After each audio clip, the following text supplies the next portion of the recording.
It's the battle between two धुरंधर्स of sub compact SUV. एक है Maruti Suzuki Brezza और एक है Tata Nexon. Maruti Suzuki Brezza जो कि सेगमेंट की शेप पर आप इसे बोल सकते हो। क्रिएटर जो थी वो फोर्ड इकोस्पोर्ट थी, बट अब वो नहीं है।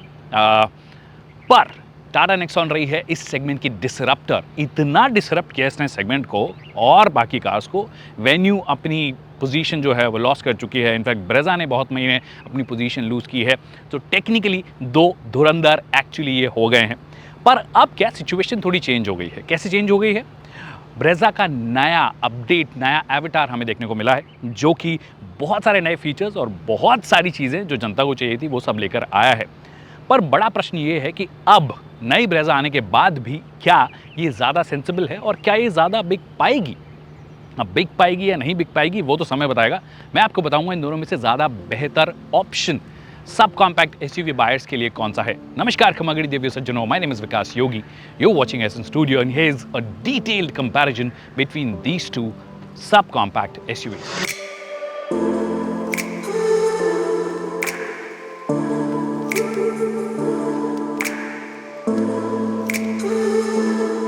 ऑलराइट, सर्वप्रथम प्राइस, कीमत, रोकड़ा, कितना पैसा लगेगा इसे खरीदने में।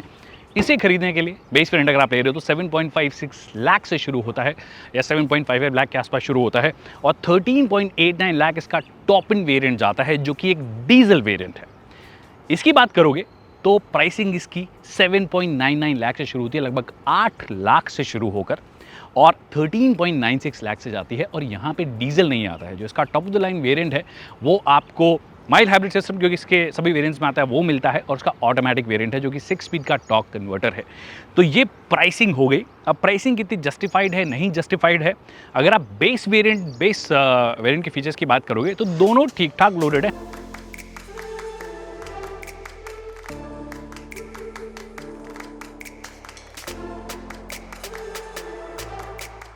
But top of the line variant की बात करोगे तो फीचर्स के मामले में बहुत कुछ इनमें सिमिलैरिटीज़ भी हैं और कुछ कुछ स्टैंड आउट फीचर्स भी हैं। बट अभी शुरुआत करते हैं इसके लुक्स डायमेंशन एस्पेक्ट से। तो क्योंकि इसे एकदम नया लुक मिला है तो शुरुआत इसी से करते हैं। कंप्लीटली नया फेस आपको देखने को मिलेगा। ये ग्रिल चेंज हो गई है, बम्पर चेंज हो गया है, क्लैडिंग चेंज हो गई है। इनफैक्ट क्लैडिंग की अगर बात करोगे तो साइड से अगर आप क्लैडिंग देखते हो तो बॉडी के प्रोपोर्शन में क्लैडिंग थोड़ी ज़्यादा बड़ी हो गई है, जिसकी वजह से रोड पे जब गाड़ी चलती है तो ऐसा लगता है कि पहले वाली से कहीं छोटी तो नहीं हो गई है, बट एक्चुअली छोटी नहीं हुई है। डिमेंशंस एक्जैक्टली सेम है। दैट मीन्स 3995 mm की इसकी लंबाई है और व्हील बेस जो है 2500 mm का है। विड्थ की अगर आप बात करोगे, दोनों में कंपैरिजन करोगे तो विड्थ के मामले में वो बेटर है। हालांकि लंबाई 1-2 mm का फ़र्क है, लंबाई ऑलमोस्ट सेम है।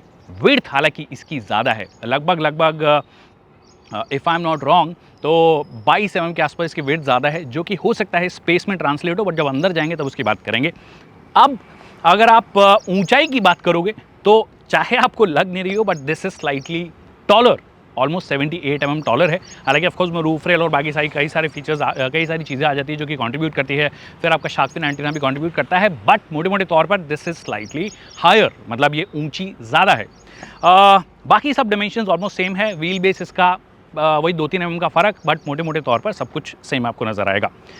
अब जब डिमेंशंस के अलावा लुक्स की बात करोगे तो दोनों में कुछ चीज़ें अलग हैं। यहाँ पे आपको एलईडीज़ नहीं मिलते हैं। Day time running light of course जो है वो सिर्फ आपको एलईडी नज़र आएगी। अदरवाइज जो हेडलैम्प हैं वो आपको हैलोजन्स नज़र आते हैं, हैलोजन प्रोजेक्टर्स नज़र आते हैं। फॉग लैम्प भी जो हैं वो भी आपको हैलोजन नज़र आते हैं। यहाँ पे फुल एलईडी ट्रीटमेंट है। यहाँ पे आपको एलईडी प्रोजेक्टर हेडलैम्प मिलता है, एलईडी फॉग लैम्प आपको मिलता है। और इनफैक्ट टेल लाइट की भी बात करोगे तो टेल लाइट यहाँ पर आपको एलईडीज़ नज़र आती है। यहाँ पर भी थोड़ा बहुत एलईडी टच दिया गया है, but this one has more LED elements, अगर कहना है वो तो वो वाली बात है। बाकी इन दोनों में से ज़्यादा बेहतर आपको कौन सी लगती है वो मुझे कमेंट सेक्शन में बताइए, क्योंकि ये काफ़ी सब्जेक्टिव है। तो आपको जो मर्जी हो, जिसका लुक पसंद हो, वो आप ऑप्ट कर सकते हैं। तो इस वाले राउंड में मेरे हिसाब से दोनों को मैं टाई रखूंगा, क्योंकि this all comes down to the personal preference. 360 litre का आपको बूथ स्पेस मिलता है, मतलब डेप्थ इसकी थोड़ी सी ज़्यादा है। यहाँ पे डेप्थ कम है, 328 लीटर का बूथ स्पेस मिलता है। बट जब आप सामान रखते हो तो बहुत ज़्यादा फ़र्क एक्चुअली दोनों में आता नहीं है। हमारे पास में 2 कैमरा बैग्स हैं, एक छोटा बैग है, फिर हमारे पास कुछ शॉपिंग बैग्स हैं, वो हमने रख के देखे तो दोनों में ईज़िली आ गए हैं, कोई प्रॉब्लम नहीं आई है। बट हाँ, जब आप स्टफ़ इन करने की कोशिश करोगे, बहुत सारा सामान एक साथ रखने की कोशिश करोगे, तो ऑफकोर्स नेक्सॉन, क्योंकि डेप्थ ज़्यादा है तो आप ज़्यादा कैरी कर सकते हो। डेप्थ का मतलब है कि ऐसे लंबाई में अगर कोई सामान ज़्यादा लंबा होगा तो ज़्यादा बेहतर जो है वो नेक्सॉन में फिट होगा। तो आई थिंक यहाँ पर वो थोड़ा बहुत 19-20 का फ़र्क है, बट वो 20 जो नंबर है वो इसको मिलेंगे और 19 जो है इसको मिलेंगे। तो गाड़ी के जो लुक्स हैं या एक्सटीरियर है वो आप अपने हिसाब से चुन सकते हैं, जो भी आपको बेहतर लगती है। आप अंदर की बात करते हैं क्योंकि यहाँ पर आप सबसे ज़्यादा टाइम स्पेंड करोगे। यहाँ पे कौन से ऐसे फीचर्स हैं जो दोनों गाड़ियों में मिलते हैं, पहले उनकी हम बात करेंगे। इंजन स्टार्ट स्टॉप बटन आपको मिल जाता है, ऑटोमेटिक क्लाइमेट कंट्रोल जो है वो आपको मिल जाता है, फिर टच स्क्रीन आपको मिल जाती है जो कि एप्पल कारप्ले और एंड्रॉइड ऑटो दोनों को सपोर्ट करती है। कनेक्टेड कार टेक्नोलॉजी फीचर्स मिल जाते हैं, इसमें आयरा मिल जाता है, फिर वॉइस कमांड सपोर्ट जो है वो भी आपको मिल जाता है, जो दोनों गाड़ियों में मिल जाते हैं। हालांकि ऑफकोर्स जो मारुति सुजुकी ब्रेजा है उसमें 9 इंच की टच स्क्रीन आपको मिलती है और उसके कलर कॉम्बिनेशन ज़्यादा बेहतर मुझे लगते हैं।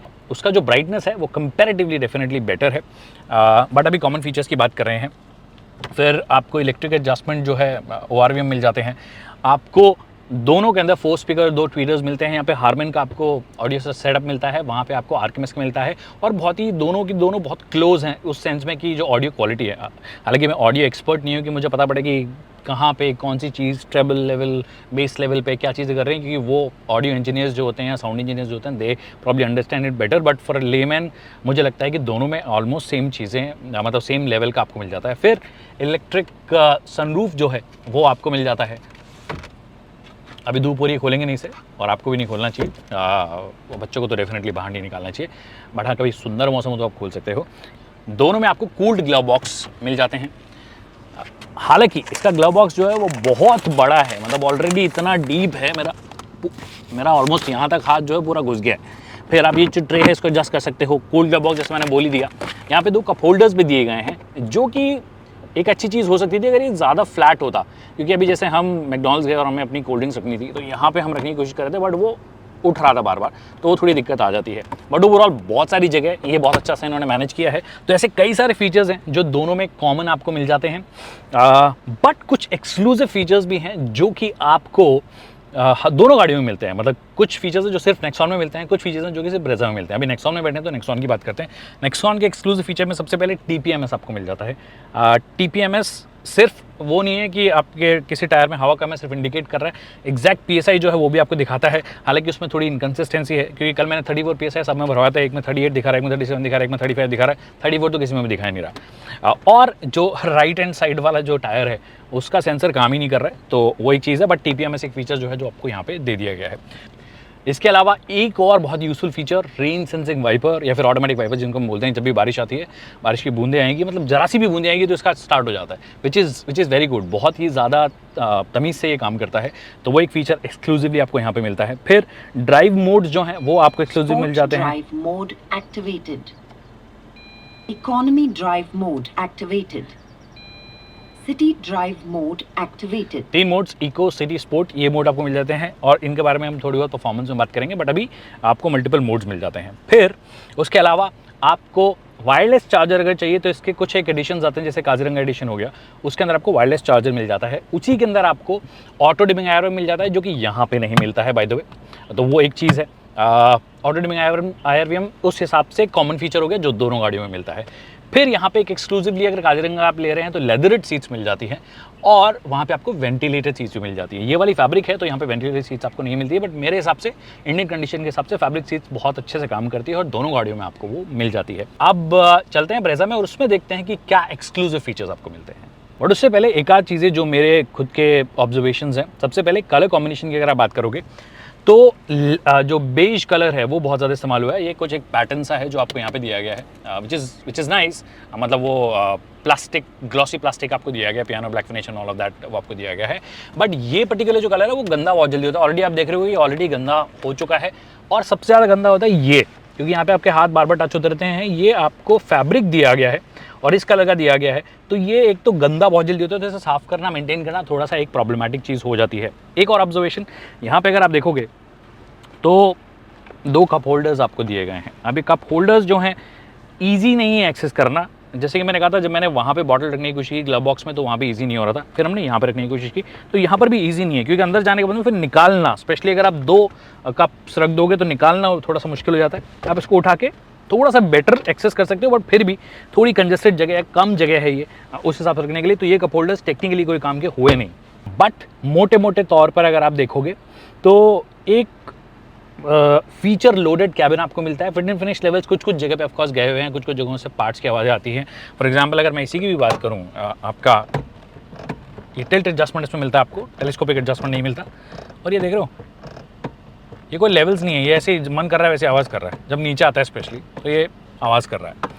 फिर जो इंस्ट्रूमेंट क्लस्टर है उसके कलर कॉम्बिनेशंस कंपैरेटिवली थोड़े से बेहतर हो सकते थे, क्योंकि स्पेशली जो टेकोमीटर है, आई वुड प्रेफर कि यहाँ पे आप ज़्यादा एनालॉग टेकोमीटर दे देते, क्योंकि ये देखने में ना एक तो उतना ज़्यादा ना तो खूबसूरत नज़र आता है, बहुत ही ज़्यादा प्लेन जेन लगता है, और फिर यहाँ पे डिजिटल करने की कोशिश भी की है, तो वो एक चीज़ है। बाकी डिजिटल स्पीडोमीटर ऑफकोर्स आपको मिलता है, और एमआईडी में कुछ एक इन्फॉर्मेशन आपको मिल जाती है, इसमें आप ट्रिप रीसेट कर सकते हो, trip A trip B, odometer की रीडिंग, फिर आप एवरेज फ्यूल इकोनॉमी आपकी कितनी निकल रही है, distance to empty and all of that, वो आपको ये चीज़ें दिखा देता है। और एक आध चीज़ें जो स्पेशली इलेक्ट्रॉनिक्स से रिलेटेड इश्यूज़ हो सकता है इस यूनिट स्पेसिफिक में हो, बट यूजुअली टाटा की कार्स में वो कई बार फ्रीक्वेंटली आते रहते हैं, और वो दिखाने के लिए मुझे कुछ करना पड़ेगा। और वो प्रॉब्लम है कि अभी गाड़ी खड़ी है और मुझे डोर अनलॉक करना है, तो ऑफकोर्स डोर अनलॉक करने के लिए आप या तो ये करेंगे, या फिर वहीं पर ये ड्राइवर साइड अगर आप ऐसे करोगे तो ये अनलॉक हो जाता है।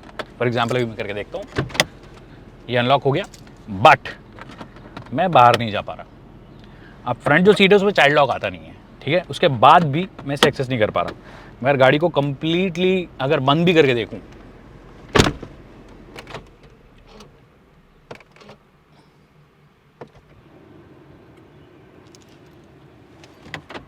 और वापस से अनलॉक हमने किया, सेम दिक्कत, तो मुझे कैसे बाहर जाना है, इसलिए मुझे ये वाला मेथड यूज़ करना पड़ेगा, फिर बाहर कोई बंदा हो उसकी मदद लेनी पड़ेगी।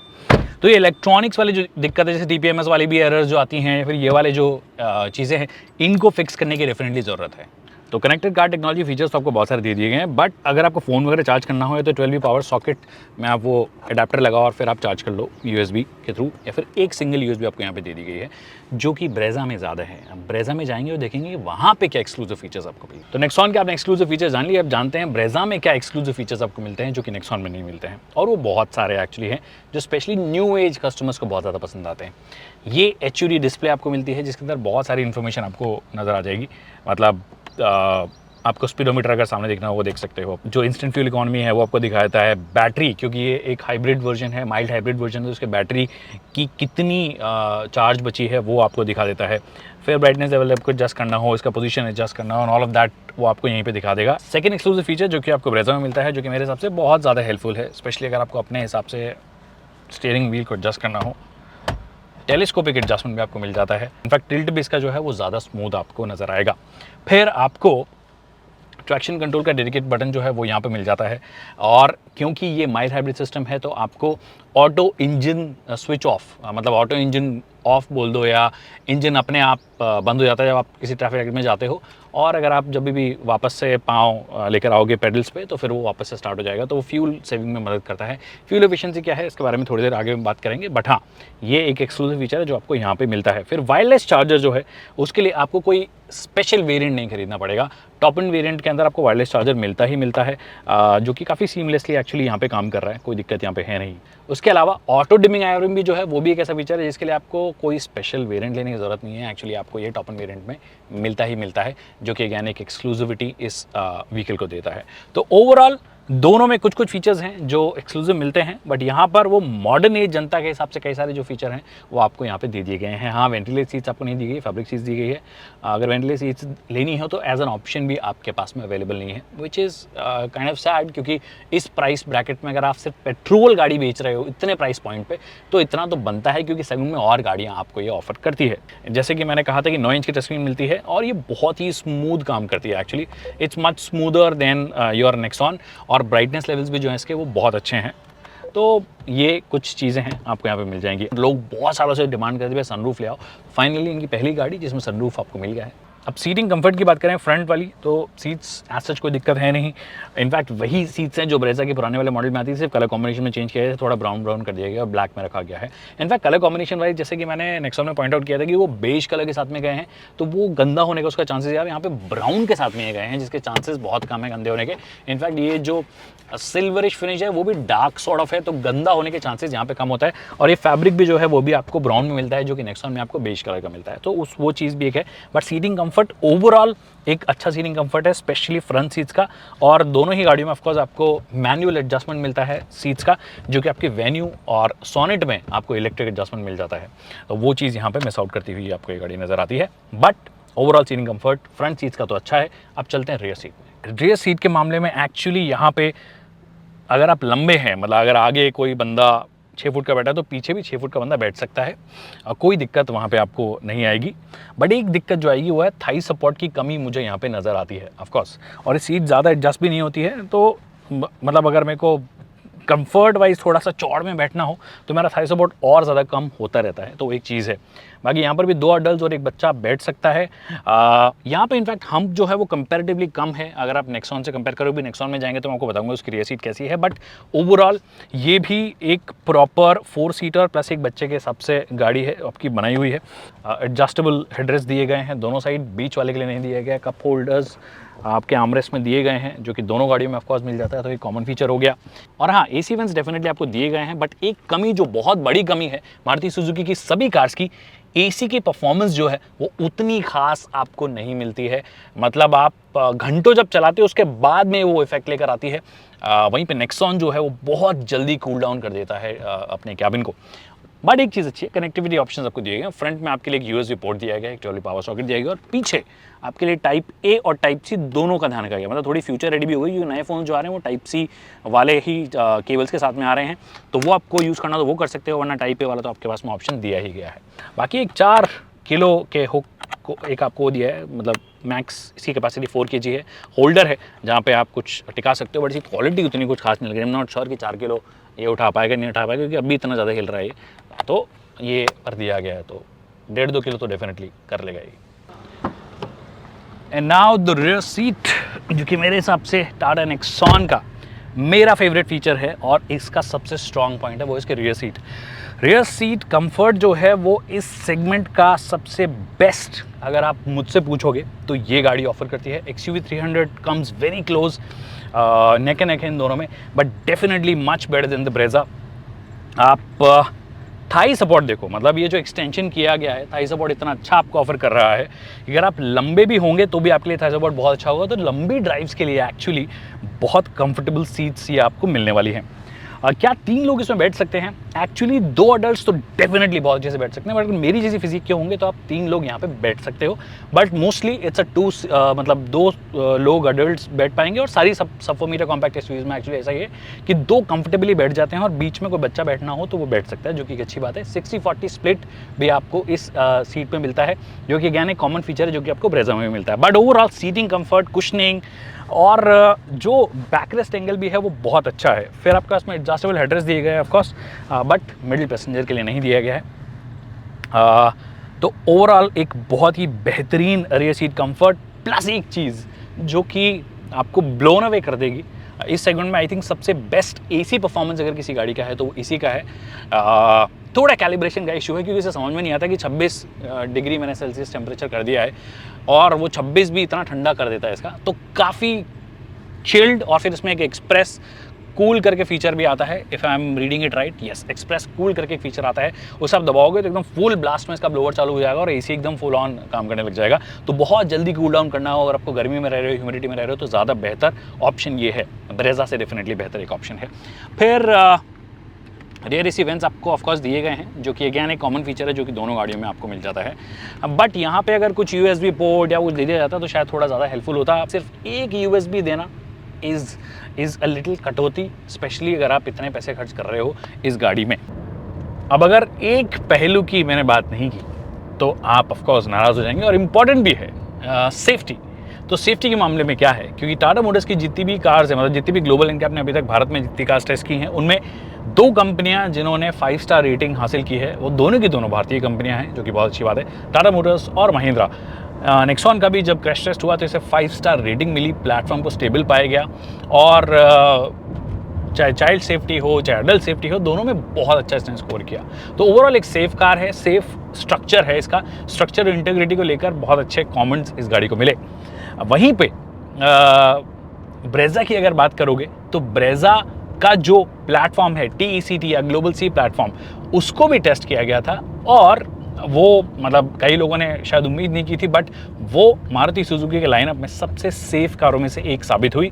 उसके प्लेटफॉर्म को, that is the only platform from the Suzuki या फिर मारुति सुजुकी जिसे कि स्टेबल पाया गया ग्लोबल एनकैप के क्रैश टेस्ट में, और कमेंट ये किया गया कि ये फर्दर लोड या फर्दर जो स्पीड्स हैं उनको भी झेल सकती है। इसने बहुत अच्छा परफॉर्म किया, स्पेशली अडल्ट प्रोटेक्शन में बहुत अच्छा परफॉर्म किया।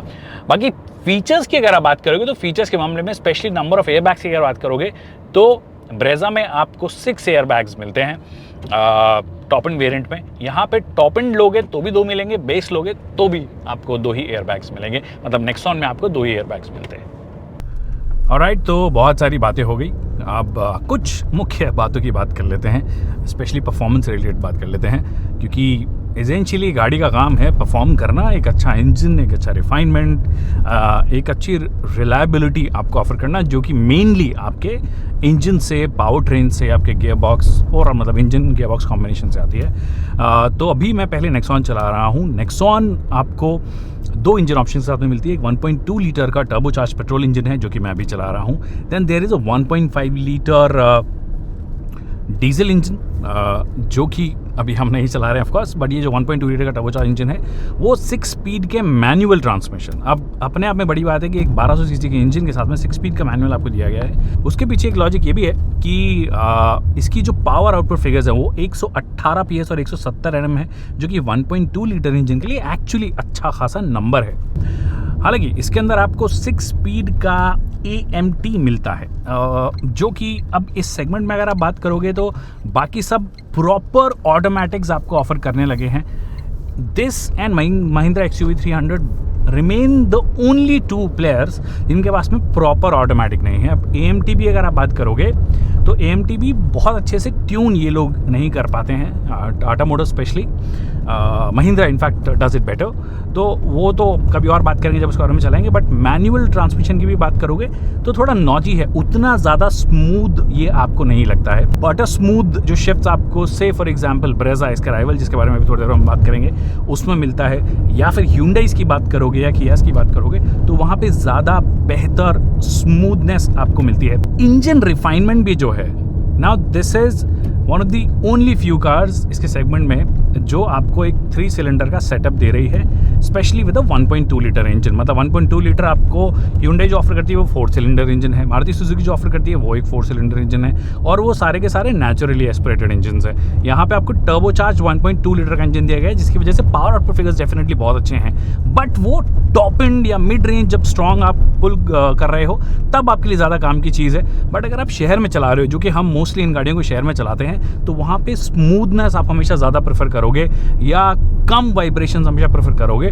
तो वो वाइब्रेशंस आपको लगातार इस इंजन में आते रहते हैं। तो वाइब्रेशंस वगैरह हाईवे पे डेफिनेटली जब आप जाते हो तो आपको पता नहीं पड़ता कि 3 सिलेंडर है 4 सिलेंडर, क्योंकि जब आप इंजन एक सर्टेन RPM पे लगातार कंसिस्टेंटली चल रहा है, मान लो आप ट्रिपल डिजिट स्पीड कर रहे हो, 100 आप कर रहे हो, तो आप डेफिनेटली कर सकते हो, क्योंकि आपका इंजन वो ईजिली एक अच्छे बैंड में कर लेगा। वो लगभग मतलब जब स्पेशली ये 2000 RPM के ऊपर होता है तो ज़्यादा अलाइव फील होता है, बट उसके नीचे थोड़ा स्ट्रगल करता हुआ नजर आता है। अब एक्चुअली एग्जैक्ट तो मैं आपको बता भी नहीं सकता, अभी ये 1 पे है, RPM जो है ये 1 पे आपको दिखा रहा होगा।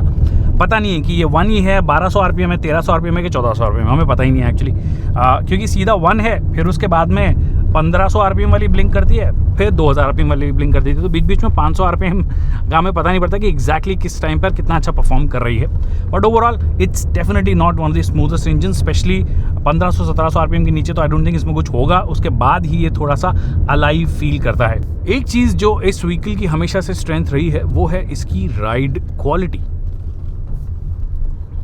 और स्पेशली जब आप फर्स्ट इंप्रेशन टाटा मोटर्स की गाड़ियों को जब आप ख़राब रास्तों पे लेकर जाते हो या उबड़ खाबड़ रास्ते पे लेकर जाते हो तो बहुत अच्छा आपको सस्पेंशन सेटअप नज़र आता है कि भैया हाँ ये कैसे भी रास्तों को ले लेती है। अभी जैसे ख़राब रास्ता, ये थोड़ा गड्ढा वड्ढा ही है, ज़्यादा नहीं है, हैंडल कर लेता है। बट एक चीज़ जो I am not sure if any Tata motor owner, specially Nexon या कोई भी गाड़ी का ओनर अगर कॉमन्स में बता सकता है, मुझे ये फील होता है कि जब इनके सस्पेंशन 7-8 हज़ार किलोमीटर कर लेते हैं, उसके बाद में उनमें वो थोड़ी बहुत हार्शनेस, स्टिफनेस भी आने लग जाती है और सस्पेंशन में डिफरेंट आवाज़ें भी आने लग जाती है। मैं खुद चला के गड्ढों में लेके जा रहा हूँ उसे। ऐसा नहीं कि बहुत ज़्यादा डिस्टर्बिंग है, बट जब आप फर्स्ट टाइम चलाते हो और उसके बाद में 8-10 हज़ार किलोमीटर बाद अगर आप उस गाड़ी को चलाते रहते हो, तो फिर आपको वो जो डिफरेंस है, स्टार्क डिफरेंस जो फ़र्क पता पड़ता है। ज़्यादा बेहतर तरीके से मेंटेन नहीं हो पाते हैं या क्या रीज़न है, या स्पेशली इस यूनिट का प्रॉब्लम है, बट वो दिक्कत मुझे लगातार सस्पेंशन की आवाज़ और थोड़ी बहुत बाकी कई जो पार्ट्स भी हिल जाते हैं उनकी भी आवाज़ आती रहती है। बट हाँ, सस्पेंशंस में वो दमखम है कि वो ख़राब रास्तों को डेफिनेटली टेक ऑन कर सकते हैं, एक बढ़िया राइड क्वालिटी ऑफर करते हैं, और जब आप हाई स्पीड गन करना चाहते हो तो भी बहुत ज़्यादा मदद करते हैं। आपकी गाड़ी बहुत ज़्यादा हिलती डुलती नहीं है, बहुत अच्छी स्टेबिलिटी आपको ये गाड़ी ऑफर करती है। तो that way suspensions work really well. It just वो जो मैंने एक चीज़ नोटिस की है कि वो 8-10 हज़ार किलोमीटर के बाद में कुछ इनमें दिक्कतें आने लग जाती है। अब जैसा कि मैंने कहा, हाईवे पे जब आप जाते हो तो और बेहतर ये परफॉर्म करती है। इनफैक्ट इसके अंदर मोड्स भी आपको दिए गए हैं। अब जो एक मोड है इको मोड, एक है city economy drive mode activated. तो अगर आपको अच्छी फ्यूल एफिशिएंसी निकालनी हो, आप इको मोड में चलाइए इसे। अगर आपको एवरेज कंडीशन में चलाना है तो आप सिटी में चला सकते हो या फिर इस मोड में चला सकते हो, स्पोर्ट्स में।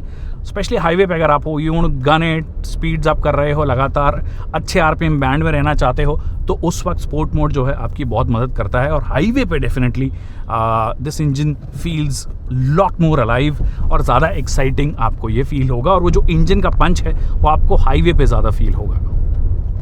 फ्यूल एफिशिएंसी की बात कर लेते हैं, क्योंकि वो एक फैक्टर है जिसका बहुत बड़ी दरकार है, ऑफ कोर्स, क्योंकि आप एक कॉम्पैक्ट एसयूवी सेगमेंट में जा ही इसीलिए रहे हो, सब कॉम्पैक्ट एसयूवी में स्पेशली, क्योंकि आपको लगता है कि भैया थोड़ी सी कंपैरेटिवली कम प्राइस पे आती है। से फॉर एग्जांपल क्रेटा वाला सेगमेंट हो गया, उससे कम प्राइस पे आती है, और आप माइलेज या फ्यूल एफिशिएंसी की उम्मीद भी अच्छी करते हो।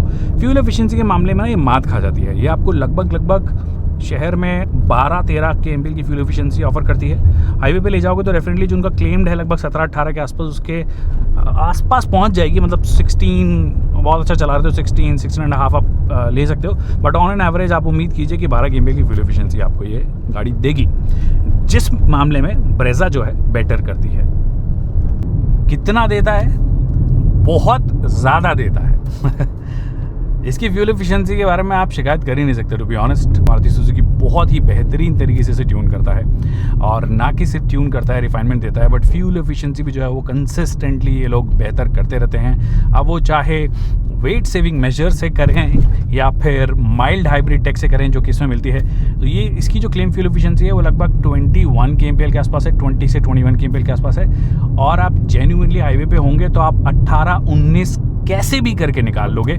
और अगर आप शहर में चला रहे हो तो शहर में आप इजीली इस गाड़ी से 15 kmpl की फ्यूल एफिशिएंसी निकाल सकते हो। मतलब वो टर्बो चार्ज वाला मतलब फ्यूल एफिशिएंसी पीने वाली बात भी नहीं होती नेचुरली एस्पिरेटेड इंजन्स में।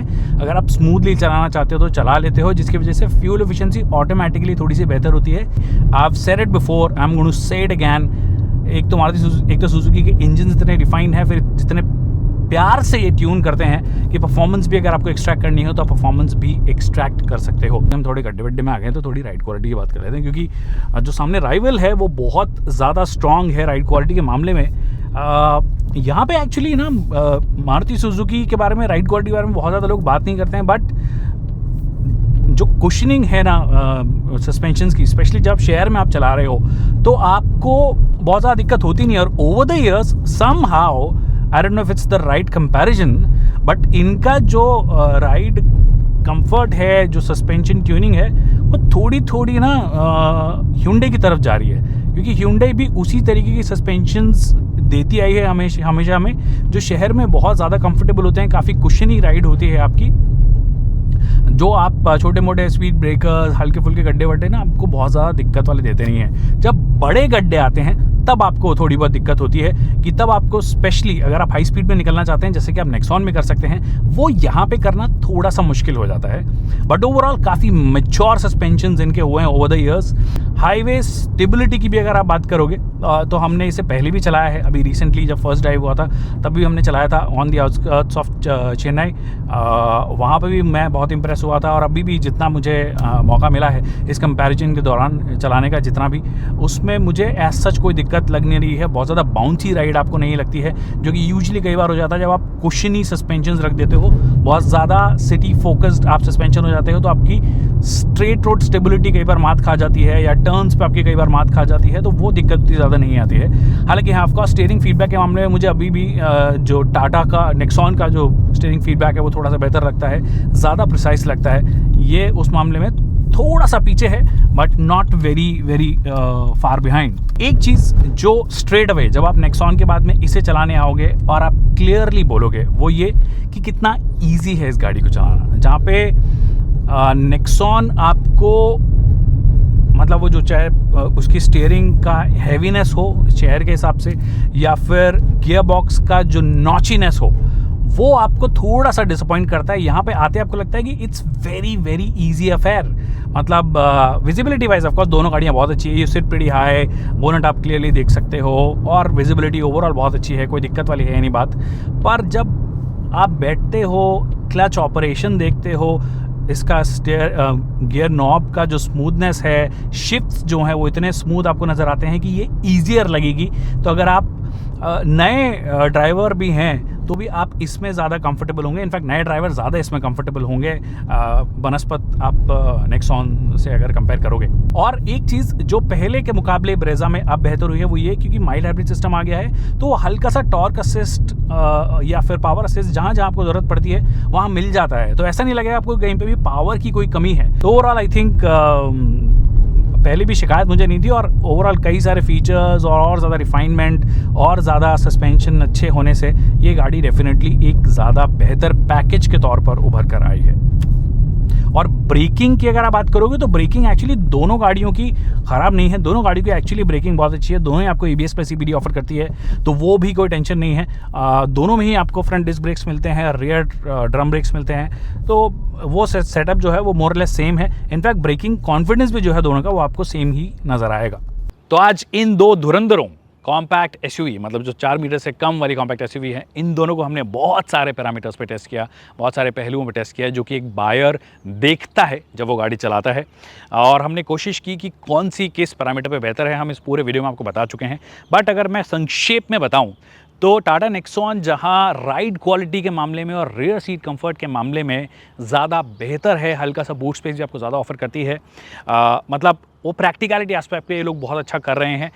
बट कई सारे पैरामीटर्स उसके अलावा अगर आप बात करोगे, फॉर एग्जाम्पल रिफाइनमेंट लेवल की अगर आप बात करोगे, गियर बॉक्स के स्मूथनेस की बात करोगे, फ्यूल एफिशिएंसी या माइलेज की बात करोगे, या ओवरऑल ईज़ ऑफ ड्राइविंग की बात करोगे, जो एक कंफर्ट आपको चाहिए सिटी के अंदर, उसकी बात करोगे, तो उस मामले में आपको ब्रेजा डेफिनेटली ज़्यादा बेहतर लगेगी। हाँ, अगर आप हाई स्पीड्स पे जा रहे हो, आपको थोड़ा सा पंच हाई स्पीड्स पे चाहिए, जो कि हम कई बार कर पाते हैं जब हम हाईवे पे जाते हैं, बट कम कर पाते हैं, मेनली आप शहर में ज़्यादा चलाते हो, तो उस वक्त आपको थोड़ी सी पंची लग सकती है। बट रिफाइनमेंट इसका उस लेवल का है और उस तरीके के इन्होंने ओवरऑल एक पैकेज बनाया है कि डेफिनेटली अभी भी मेरे हिसाब से सेगमेंट का बेंचमार्क है कई सारे पैरामीटर्स पे।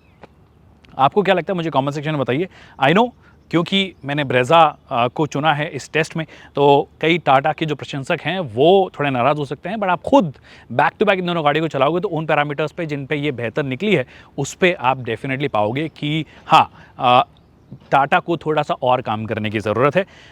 पर मारुति सुजुकी को एक काम करने की ज़रूरत है, क्योंकि डीजल नहीं है, उसके बाद भी जो इनका प्राइसिंग है उसको ये कंट्रोल नहीं कर पाए हैं, और ना ही ये इंजन इंपोर्ट करते हैं, तो प्राइसिंग जो है वो इतनी ज़्यादा भारी हो गई है, इतनी भरकम हो गई है कि उससे थोड़ा कम करने की ज़रूरत थी। तो मेरे हिसाब से ZXi प्लस तो नहीं, बट उसके नीचे वाले जो वेरिएंट्स है, स्पेशली VXi वाले जो वेरिएंट है, वो बहुत अच्छा वैल्यू फॉर मनी प्रोपोजिशन भी साबित हो सकता है। कभी आपको वेरिएंट वाइज एक पूरा फीचर चाहिए, वीडियो चाहिए, तो मुझे बता दीजिएगा।